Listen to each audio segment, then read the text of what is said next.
Galit na nagmarcha sa mga lansangan ng Shanghai ang daan-daang residente dahil sa walang sawang COVID-19 lockdowns na ipinapatupad sa bansang China.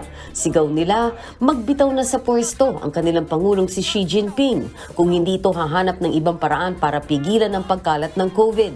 Sa ilalim kasi ng naturang pulisiya, agad nagpapatupad ng lockdown ng gobyerno ng China sa mga lugar na nakitaan ng kahit isang kaso lang ng COVID. Bukod sa pagkalugi ng ekonomiya, maraming residente rin ang hirap na sa pagbili ng kakainin. Lalo pat maraming negosyong nalugi at marami rin ang hindi pinapasahod dahil sa paulit-ulit na lockdowns. Umabot na sa ikatlong araw ang kilos protesta at kumalat pa sa ibang lungsod. Agad namang umaksyon ng Chinese government at mabilis na nagpakalat ng mga pulis. Sinimulan na nilang damputin ang mga rallyista. Pero hindi nito napigilan ang paghimutok ng mga residente lalo't punong-puno na sila sa mga COVID policy ng China.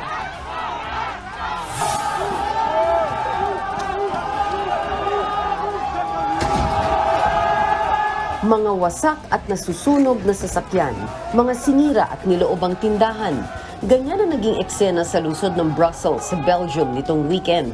Pero hindi yan kilos protesta laban sa mataas na inflation o galit at panawagan para sa pagtugon sa climate change.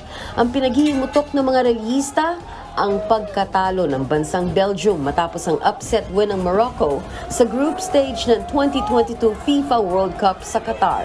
Kaya naman ang fans ng football powerhouse na upset din. Halftime pa lang ng laban, nag-amok na agad ang fans. Pinaghahataw nila mga kotseng nakaparada sa downtown Brussels. Pinagtataob ang ilan pa at sinilaban naman ang ilang motorsiklo.